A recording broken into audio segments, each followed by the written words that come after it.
안녕하세요. 오늘 초대받아서 이 자리에 오신 여러분을 진심으로 환영합니다. 우리 성도들이 몇 달 동안 여러분들을 이 자리에 모시기 위해서 눈물로 기도해 왔습니다. 이런 의미에서 오늘 저녁에 여기에 오신 우리 형제 자매들은 하나님께서 특별히 등을 밀어서 여기까지 오게 하셨다고 생각합니다. 그러니까 하나님이 등을 밀어서 여기까지 오게 하셨으니까 보통 소중한 분들이 아닙니다. 그렇죠? 예, 그런 의미에서 사랑의 교회가 여러분들을 진심으로 환영하고요. 오늘 저녁에 하나님께서 여러분에게 귀한 참 은혜의 기회가 될 수 있도록 축복해 주시기를 바랍니다. 제가 9명의 성도들을 데리고 이 사랑의 교회를 30여 년 전에 개척을 하고 나서 한 3, 4년 지난 후부터 매년 한 번 내지 두 번씩 이러한 전도 집회, 새생명 축제를 열었습니다. 그런데 솔직히 금년은 제가 이 자리에 서기가 좀 난처했습니다. 왜냐하면 나이도 이제 70대 노인이고 또 몸이 좋지를 않아서 여기저기 문제가 생겨서 말씀을 전해도 여러분들에게 오히려 피해를 주지 않을까 하는 염려 때문에 사실 은근히 사양을 해왔는데 결국은 하나님께서 이 자리에 다시 세우셨습니다. 그러면 제가 이렇게 서게 된 이유가 있지 않겠어요? 나이가 몇 살이든 상관없이 이 자리에 서서 여러분들에게 말씀을 전해야 될 충분한 이유가 있었기 때문에 제가 선 것입니다. 하나님께서 성경 말씀을 통해서 우리에게 가르쳐 주신 놀라운 정답이 있습니다. 인생이 스스로 풀 수 없는 난제에 대한 해답을 하나님이 성경을 통해서 주셨는데 저는 이 정답을 오래전에 어려서부터 발견을 했어요. 그리고 그 정답은 저를 완전히 바꾸어 놓았습니다. 인생관도 바꾸고 인생의 목적도 바꾸어지고 사람 됨됨도 바꾸고 그렇게 해서 지금까지 이 좋은 하나님이 주신 정답을 많은 사람들에게 전하고 가르치기 위해서 목사가 되었고 40년이 넘도록 교회 지도자로서 오늘날까지 일을 해왔습니다. 너무나 저에게는 시대의 희소식이고 최대의 희소식이고 놀라운 발견이기 때문에 이 말씀을 할 수 있으면 많은 분들에게 전하고 싶은 것이 저의 심정입니다. 그래서 지난 30년 동안 이 자리로 초대를 받아서 말씀을 들은 분들만 해도 7만 명이 넘습니다. 그리고 그 가운데서 반 이상이 하나님이 주신 정답을 자기 정답으로 받아들이고 제가 가지고 있는 행복과 기쁨에 동참하는 엄청난 역사들이 이 자리에서 일어났어요. 아마 오늘 저녁에도 하나님이 이런 은혜 주실 줄 믿습니다. 이번 한 주간 동안 하나님이 사랑의 교회를 통해서 여러분에게 이 놀라운 축복을 허락해 주실 줄 믿습니다. 그러면 인생이 풀어야 될 가장 어려운 난제의 정답이 무엇이냐 하는 것을 설명하기 위해서는 무엇이 그렇게 어려운 난제가 있느냐 하는 질문을 먼저 우리가 해야 될 것 같습니다. 오늘 저녁에 성경 본문을 영상으로 띄울 테니까 처음 초대받아 오신 분들은 유심히 한번 읽어보세요.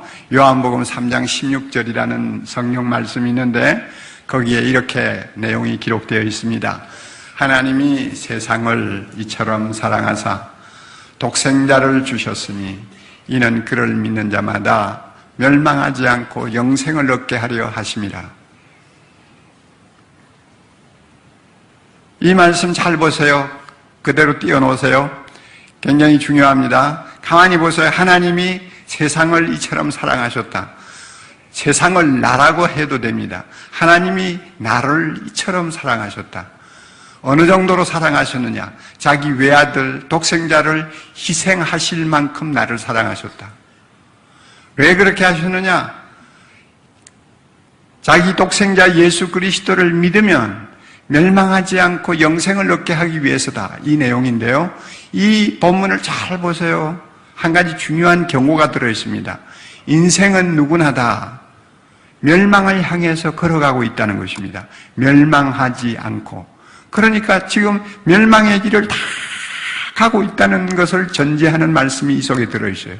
그러므로 이 말씀은 경고입니다. 너희 모두는 다 멸망의 길을 지금 가고 있다. 그대로 가만히 있으면 망한다. 그러므로 이 멸망을 피하고 영생을 얻을 수 있는 길을 택하라. 거기에 대한 해답을 얻어라. 멸망을 피하고 영생으로 갈 수 있는 길이 어디 있는지 정답을 찾으라 하는 경고가 이 말씀 안에 들어있습니다.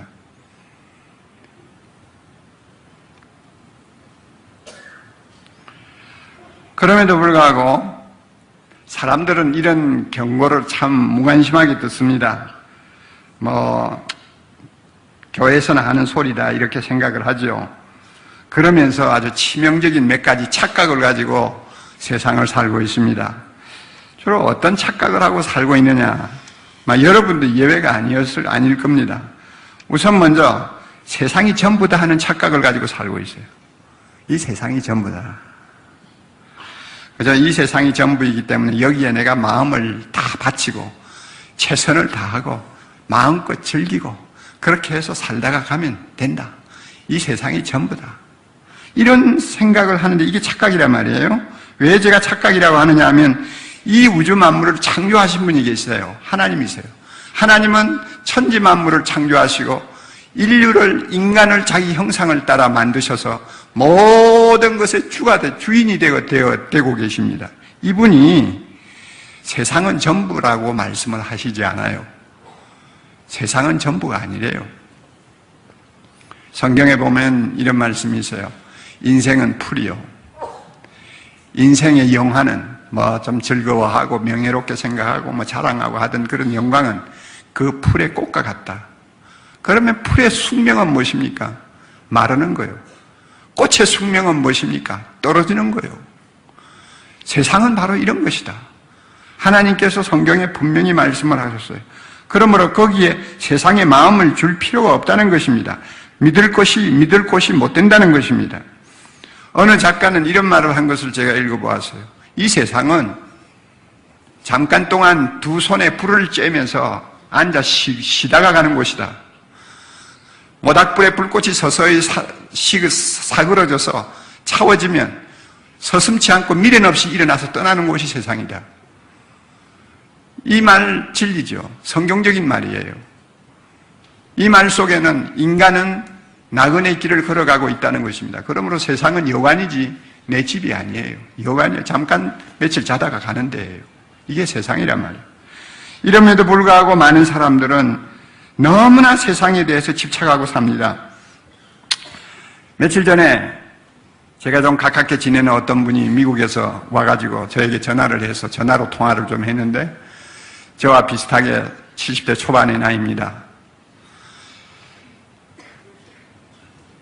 근데 그분이 느닷없이 하는 이야기가 야, 우리 70대지만 나는 120살까지 살 거야. 너도 그렇게 살아. 그래요. 그래서 제가 은근히 마음으로 놀랬죠. 왜냐하면 그분은 지금 부인하고 별거 중입니다.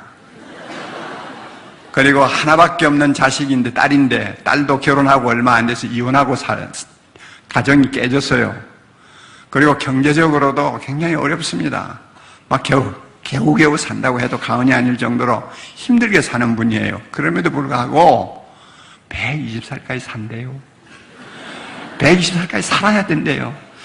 제가 그 삶의 의욕에 참 감탄을 했습니다마는 정말 집착을 하는구나 하는 생각을 했습니다. 2년 전에 세계에서 제일 오래 산 남자가 일본의 다나베라는 사람인데 112살이었거든요. 그 사람에게 기자들이 몰려가가지고 얼마나 더 오래 살고 싶으냐 물었더니 대답이 간단합니다. 끝없이 살고 싶다. 끝없이 살고 싶다. 이게 우리 보통 사람들의 자세예요. 집착을 하는 거예요. 왜냐하면 세상밖에 없다고 생각하기 때문입니다. 우리가 이런 착각에서 빨리 벗어나야 돼요. 또 하나 착각을 하는 게 있습니다. 뭐냐면 나는 하나님께 벌 받을 죄를 지은 일이 없다 하는 생각입니다. 내가 죄인이라는 것을 인정 안 하는 착각이에요. 나는 그래도 선하다고 하는 착각이에요. 이런 착각을 가지고 사람들이 살고 있습니다. 일반적으로 사람들은 죄인이라는 말을 굉장히 불쾌하게 여깁니다. 성경에 보면은 죄라는 말이 무지무지하게 많이 나오는데 아마 그것 때문에 예수를 더 안 믿는 분들이 많을지 모릅니다. 그런데 그 죄인이라는 말을 참 불쾌하게 여깁니다. 그러나 여러분, 아무리 자기가 불쾌해서 인정을 하지 않는다 할지라도 도망칠 수 없는 이유들이 몇 가지 있어요. 간단하게 제가 말씀드릴게요. 왜 우리가 하나님 앞에 선한 존재가 아니고 죄인인지 증거만 되면 되잖아요. 증거가 있어요. 우리를 만드신 분은 하나님입니다. 만드신 이유, 오직 하나님만을 경배하고 하나님만을 기쁘게 하고 하나님이 원하시는 선한 일을 위해서 한 생을 아름답게 살라고 하나님이 우리를 만드셨어요. 그래서 우리를 보고 생육하고 번성하라고 말씀하셨어요. 그래서 오직 하나님 중심의 삶을 살도록 하기 위해서 우리를 만들어 놓았는데 우리 인간은 태어나면서부터 누가 하나님이 되었느냐 하면 자기 자신이 하나님이 되어버렸어요. 여러분 가운데 하나님 따로 모시고 사나요? 아니죠. 자기가 하나님이죠. 항상 자기를 위해서 살잖아요. 자기만을 위해서 자기의 어떤 욕망, 자기의 어떤 목표를 위해서 달려가지 않습니까? 자기가 하나님이 되어버린 거예요. 나에게 기분이 좋으면 선이고 나에게 기분이 나쁘면 악이에요. 모두가 내 중심이에요. 이것이 죄입니다. 우리를 창조하신 하나님을 배신하는 죄요. 그를 대적하는 죄입니다. 하나님 자리에 나를 앉혔으니까 그것은 잘못된 것이죠. 뿐만 아니라 결정적인 증거가 또 하나 있어요. 한 사람도 예외 없이 죽는다는 것입니다. 이 세상에 태어나서 안 죽는 사람이 있어요? 아무도 없죠. 그 이유는 죄인이기 때문에 죽는 것입니다. 왜? 하나님께서 죄를 범한 인류에게 이렇게 말씀했어요. 너는 반드시 죽으리라. 너는 흙이니 흙으로 돌아갈지니라. 우리 인류의 시조가 죄를 범할 때 하나님께서 너는 먹으면 반드시 죽는다. 선악과를 먹으면 죽는다. 반드시 말씀하셨어요. 그래서 누구든지 죽는 사람은 다 죄인이라는 증거가 되어버린 것입니다. 우리 가운데 죽음을 피하는 사람 아무도 없습니다. 이런 증거들을 우리가 보면 우리가 죄인이라는 것을 숨길 수가 없는데 사람들은 착각을 하고 있어요. 나는 별로 죄가 없다.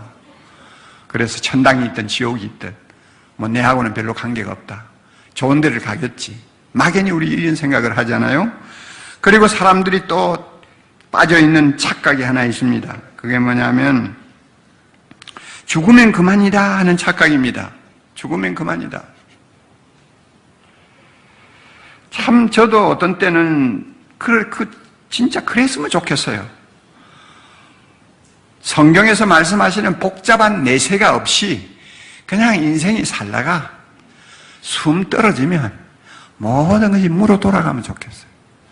그러면 얼마나 마음이 편하겠어요. 그래요, 안 그래요? 목사가 그렇다는데 여러분이 안 그러겠어요? 그냥 죽어서 화장을 하든지, 땅속에 묻든지, 수장을 하든지, 아이고, 죽으면 깨끗이 끝났으면 얼마나 좋을까.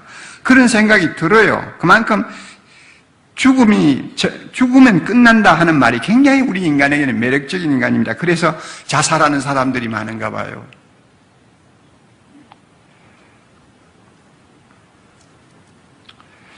(24년) 동안 대하 소설을 쓴 여자 작가가 있죠. 토지라는 대하 소설 24권을 쓴 고 박경리 작가요. 한국 문학계에 아주 참 중요한 족적을 남겨놓고 떠나신 분인데 그분이 80대 중반에 세상 떠나고 나서 그가 남긴 유고 시집이 있어요. 그 시집을 제가 한번 쭉 읽어봤습니다. 읽어봤는데 참 뭔가 생각을 하게 만드는 글귀가 있었어요. 모진 세월 가고 평안하다. 늙어 이리 평안한 것을 버리고 갈 것만 남아서 참 홀가분하다.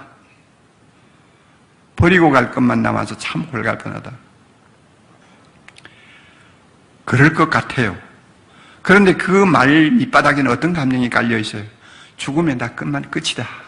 죽으면 다 끝이고 평안해진다 하는 이런 생각이 깔려 있는데, 그런데 말이죠, 우리는 그렇게 매력적으로 생각을 하지만 인류를 만드시고 인류를 세상에 보내신 하나님은 그렇게 말씀하지 않아요.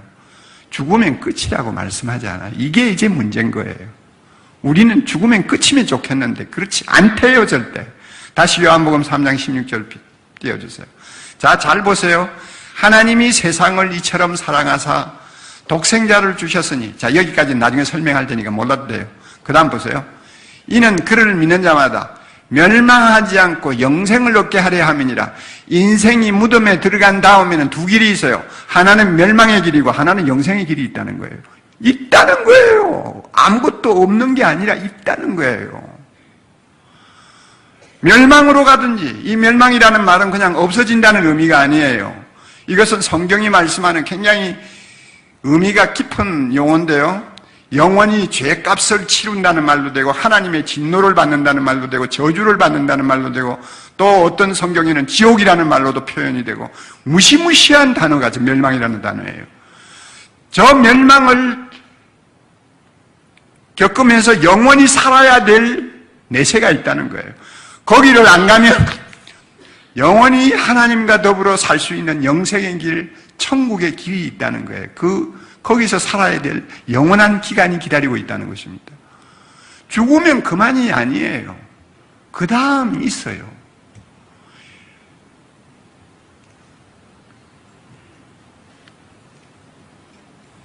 이 사실을 오늘 저녁에 여러분들이 마음속에 심각하게 생각을 하십시오.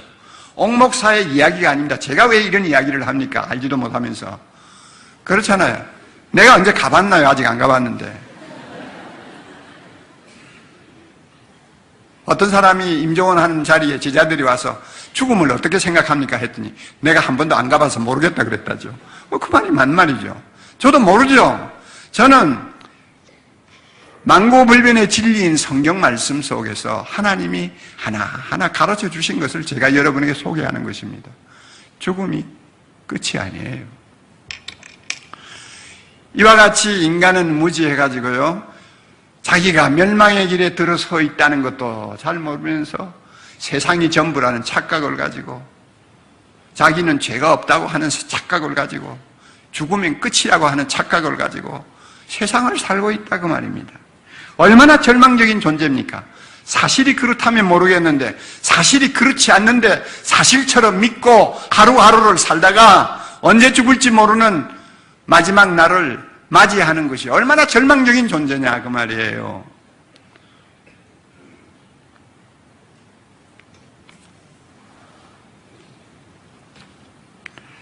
심지어 이런 문제를 놓고 해답을 찾아야 되겠다는 고민도 없어요. 정답이 어디 있는지 찾아 헤매지도 않아요. 그렇게 우리가 캄캄한 어떤 흑암 속에 갇혀서 세상을 살고 있습니다. 그런데 이제 진짜 놀라운 사실이 하나 있습니다. 우리는 이렇게 멍청하고 문제의식을 못 느끼고 절망이 절망인지도 모르고 착각이 착각인지도 모르고 살고 있는데, 우리의 이런 모습을 보시고 견디지 못하는 분이 한 분 계세요. 우리를 너무 불쌍히 여기시고 너무 사랑하셔서 이대로 우리를 둘 수가 없다고 발버둥을 치시는 분이 한 분 계세요. 어떻게 하든지 우리로 하여금 멸망의 길을 벗어나서 영생의 길로 들어가도록 해야 되겠다고 해서 스스로 팔을 걷어붙이고 자신을 던지는 분이 계세요. 그분이 누군지 아세요? 하나님이세요. 하나님은 천지 만물을 창조하신 창조주입니다. 하나님은 거룩하신 분입니다. 하나님은 처음이요 나중이요 영원토록 존재하시는 유일한 신이십니다.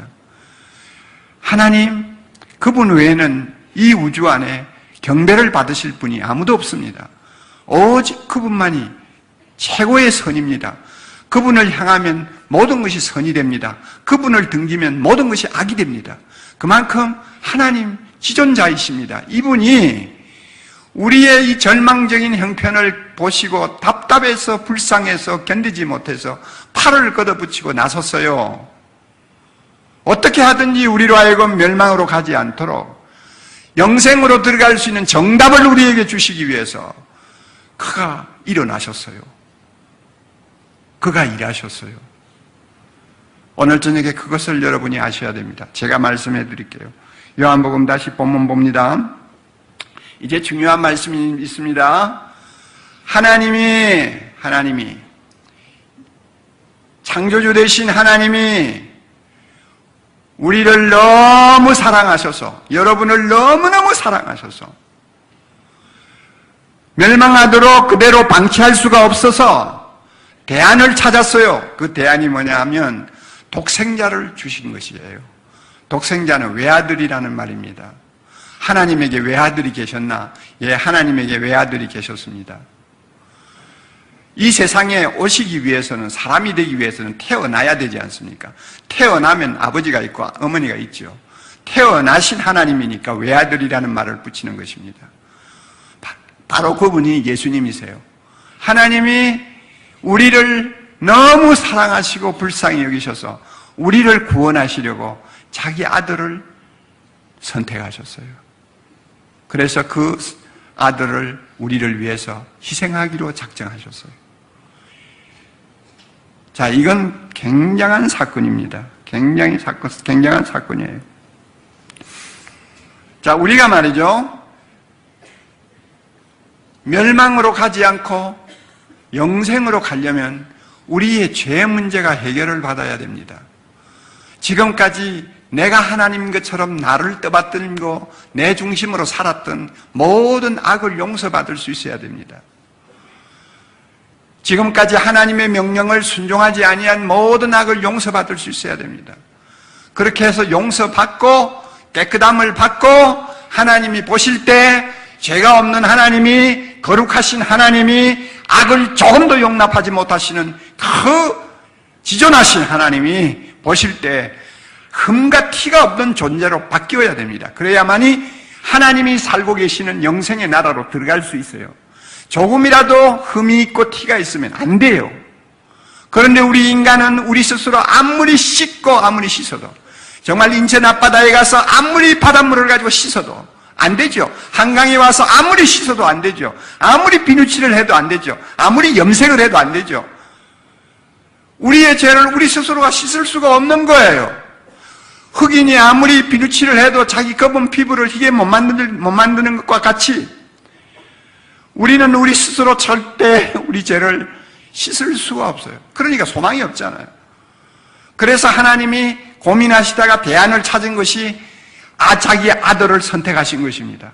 그리고 아들 대신 예수님을 보고 이렇게 말씀하신 거예요. 아들아, 내가 이 세상 사람을 너무 사랑한다. 이대로 내버려두면 전부 다 멸망이야. 영원한 심판이야. 영원한 저주야. 내가 그것을 볼 수가 없어. 어떻게 하냐? 자기들 스스로는 자기 죄를 해결할 길이 없는 절망적인 존재들인데 내가 대신 저들을 위해서 희생해 줄 수가 없겠니? 하나님의 아들을 보고 그렇게 말씀하실 때 아들 대신 예수님이 아버지시여 제가 하겠나이다. 그래서 동정녀 마리아를 통해서 세상에 오신 거예요. 그분이 바로 예수 그리스도예요. 사람이 되신 하나님이에요. 그분은 죄가 없습니다. 죄가 없으니까 인류의 모든 죄를 혼자 담당할 수 있는 자격이 있는 분입니다. 하나님이 그에게 인류의 모든 죄를 다 담당시키기로 작정하셨어요.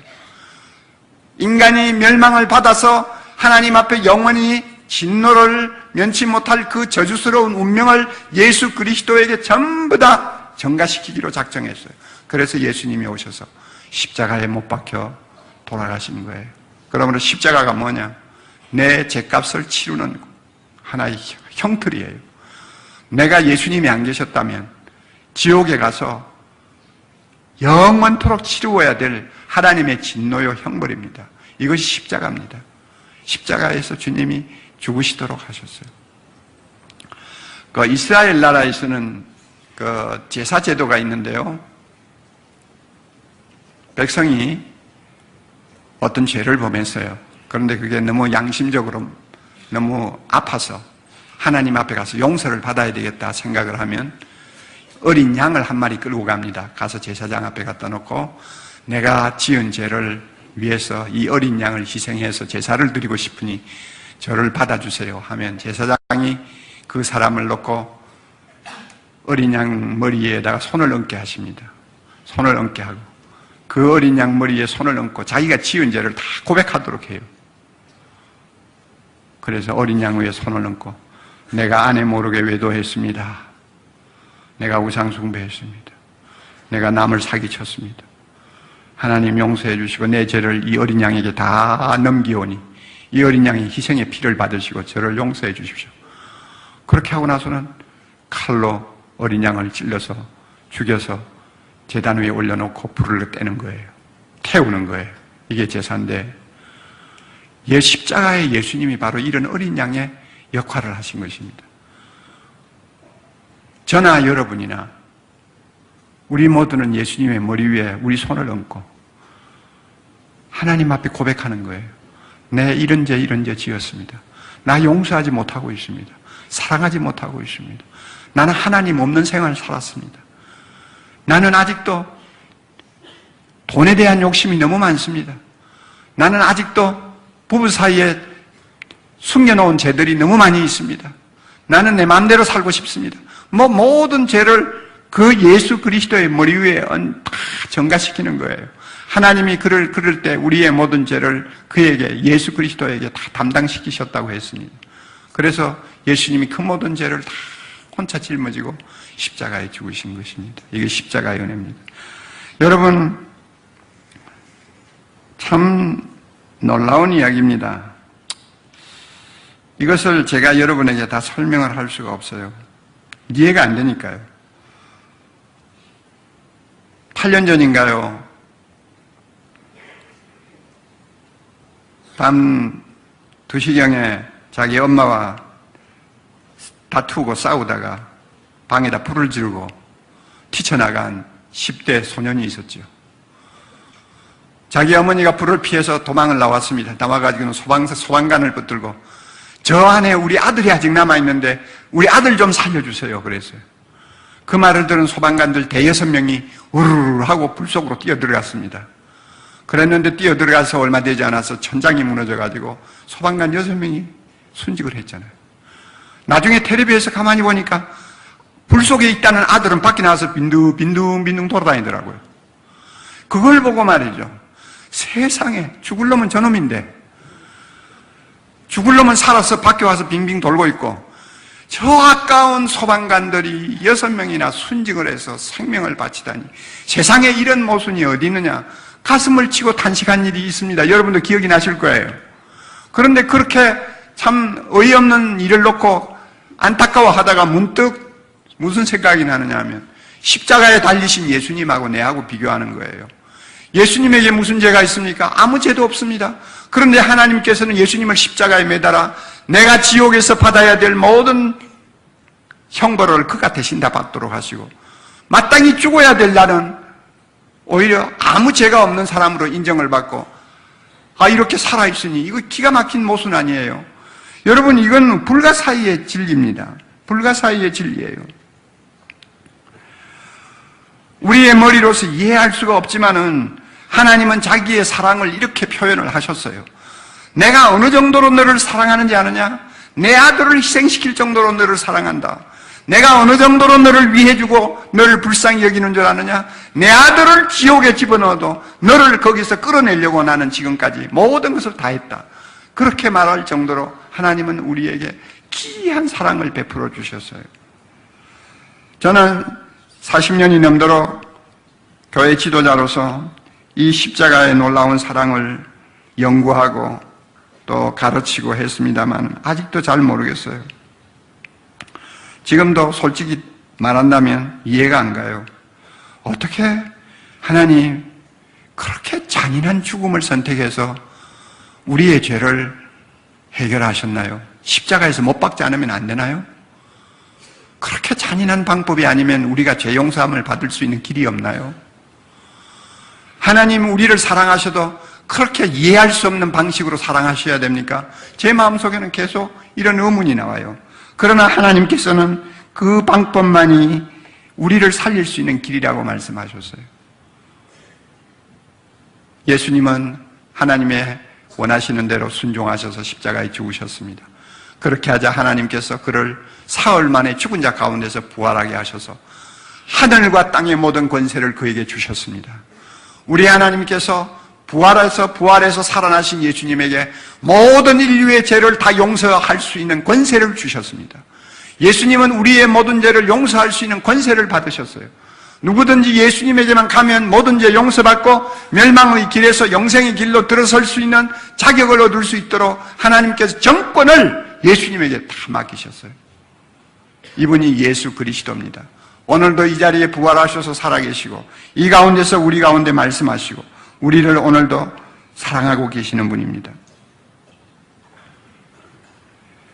그래서 예수님께서 말씀하셨어요. 내가 길이요 진리요 생명이다. 나로 말미암지 않고는 아무도 하나님께로 갈 수가 없다. 영생을 얻을 수가 없다. 영원히 사는 축복을 누릴 수가 없다고 말씀합니다. 그분이 바로 예수 그리스도입니다. 그러면 어떻게 해야 우리가 이 예수님과 관계를 맺을 수가 있느냐? 이게 이제 중요한 겁니다. 예수님이 나를 위해 십자가에 죽으셨다. 그래, 좋다. 예수님이 죽은 자 가운데서 부활하셔서 나의 모든 죄를 다 용서할 수 있는 권세를 가지셨다. 그분에게만 가면 모든 죄 용서받을 수 있다. 좋다. 그렇다면 어떻게 해야 그분과 내가 관계를 맺을 수 있느냐? 내가 어떻게 하면 그분의 손을 잡을 수가 있느냐? 그분과 어떻게 연줄을 맺을 수가 있느냐 하는 문제가 따릅니다. 본문 다시 봅니다. 잘 보세요. 하나님이 세상을 이처럼 사랑하사 독생자를 주셨으니 이는 그 다음에 무엇입니까? 그를 뭐예요? 믿는 자마다. 이제 이 말씀이 중요한 겁니다. 하나님이 정답을 주셨어요.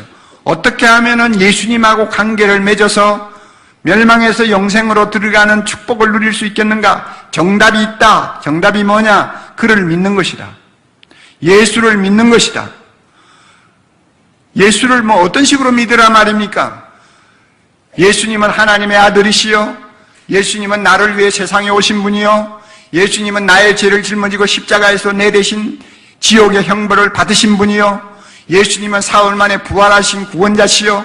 예수님은 이제 오늘 온 인류의 구원자가 되셔서 우리를 하나님의 나라로 인도하시는 분이라는 것을 믿으라는 것입니다. 믿으라는 것입니다. 이렇게 우리가 믿으면, 그 사실을 확실하게 믿으면 어떤 축복을 하나님이 주시느냐? 자, 여러 가지가 있습니다만 제일 중요한 것은 죄 사함 받는 것입니다. 저나 여러분이나 어떤 죄를 지어서도 예수님 믿겠습니다. 저의 죄를 용서해 주세요 하고 고백하면 모든 죄를 깨끗하게 씻어주십니다. 여러분, 이거 안 믿어지죠? 우리가 예수 믿겠다고 고백하는 순간에 모든 죄가 깨끗이 씻음 받을 수 있습니다. 과거의 죄도, 현재의 죄도, 미래의 죄도 다 용서받고 하나님 나라에 들어가면은 하나님하고 얼굴과 얼굴을 맞대고 서도 조금도 두려움과 가책이 없는 깨끗하고 흠과 티가 없는 존재로 하나님이 바꾸어 주세요. 예수님이 우리를 그렇게 만들어 주세요.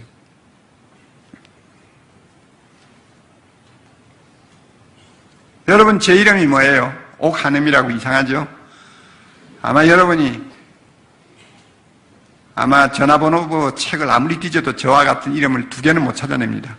하나밖에 없어요. 할아버지가 무슨 뜻으로 지었는지 의미심장하게 지었다는데 제가 70이 되도록 연구해도 의미를 모르겠어요. 그래서 너무 어렵고 힘들어가지고 제가 제 이름을 별로 안 좋아하는데요.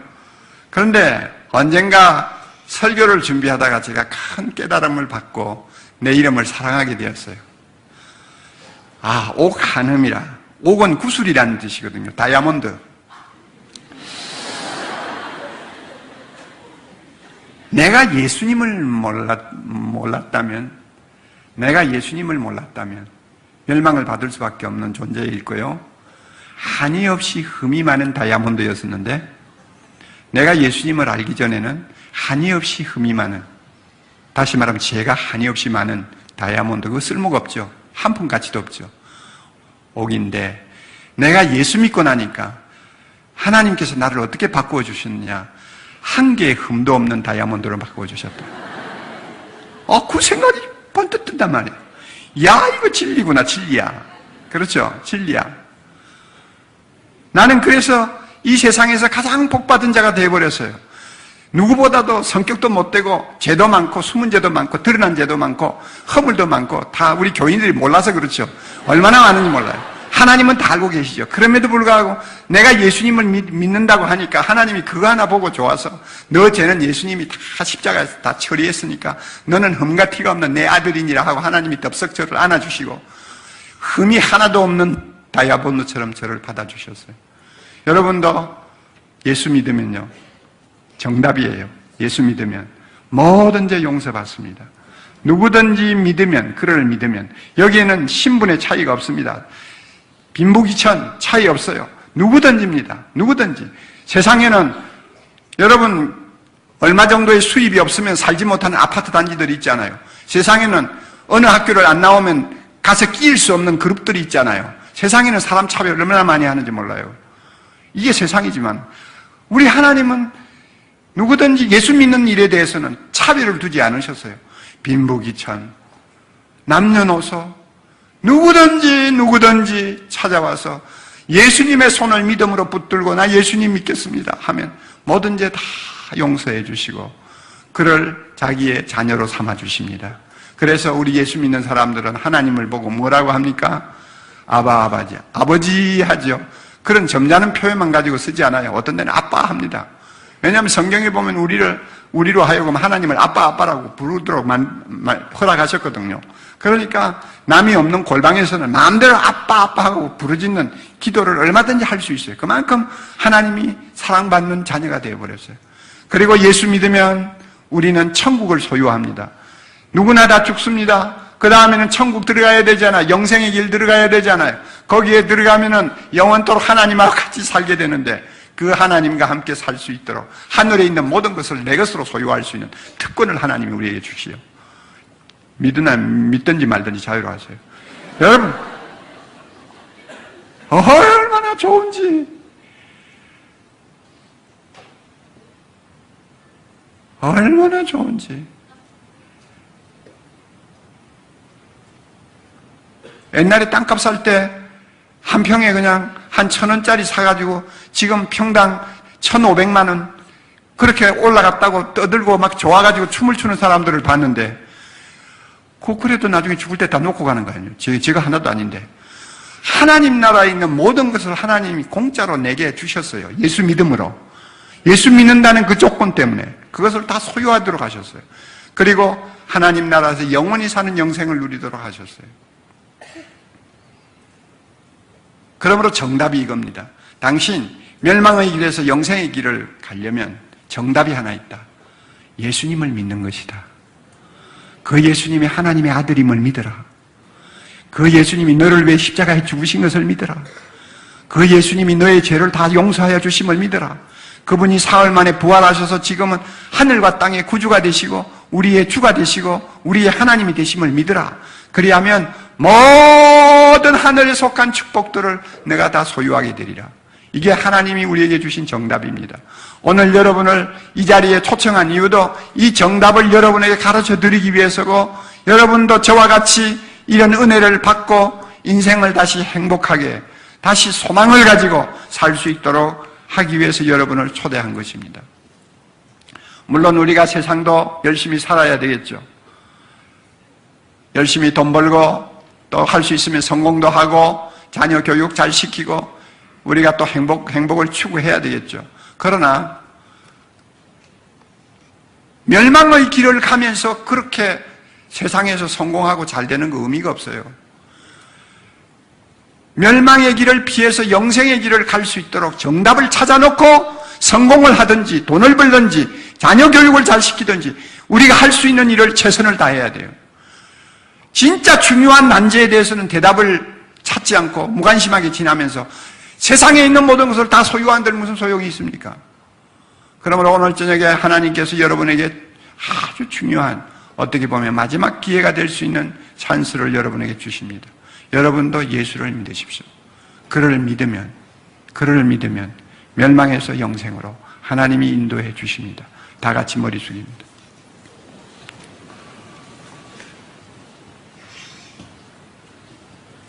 여러분 조용히 한번 생각해 보세요. 여러분은 이상한 착각 속에서 살고 있지 않습니까? 세상이 전부라는 착각 말입니다. 나는 죄가 별로 없다고 하는 착각 말입니다. 죽으면 다 끝이라고 하는 착각 말입니다. 전부 거짓말입니다. 창조자 하나님은 그렇게 말씀하시잖아요. 우리 인생, 이 세상은 잠깐이고 여관이에요. 나그네 길이에요. 그 다음에는 영원히 사는 영생의 길로 가든지 아니면 영원히 죄의 심판을 받는 멸망의 길을 가든지 또 가야 되는 길이 있고 또 살아야 되는 영원한 세월이 있어요. 그것을 대비해서 내가 지금 멸망의 길에 서 있다면 빨리 여기를 벗어날 수 있는 정답을 찾아야 됩니다. 오늘 저녁에 제가 이 정답을 여러분에게 말씀해 드렸습니다. 하나님이 여러분을 사랑하십니다. 자기 아들을 우리를 위해서 희생시킬 만큼 하나님은 여러분을 멸망을 받지 않도록 자신의 가장 소중한 것을 희생하셨습니다. 이제 우리가 반응해야 됩니다. 그를 믿어야 됩니다. 예수님 감사합니다. 나를 위해서 이 세상에 오셔서 십자가에서 죽으시고 나의 죄를 담당해 주신 것 감사합니다. 나의 예수님을 믿겠습니다. 부활하신 주님을 믿겠습니다. 나를 영생의 길로 인도해 주옵소서. 헛된 착각 속에서 세상 살지 않도록 나를 다시 주님 새롭게 빚어주시고 새로 다듬어 주시옵소서. 그래서 영원히 하나님 나라에서 하나님과 영광을 돌리는 귀한 존재가 되도록 종을 도와주옵소서. 여러분 마음속에 기도하기를 바랍니다. 제가 여러분에게 기회를 드리겠습니다. 결단이 중요합니다. 믿겠습니다 하는 결단. 마음으로 믿고 입으로 시인하고 믿겠다고 하는 결단을 하면 하나님께서 여러분의 손을 꼭 잡아주십니다. 그리고 하나님께서 주시는 모든 은혜를 값없이 받을 수 있습니다.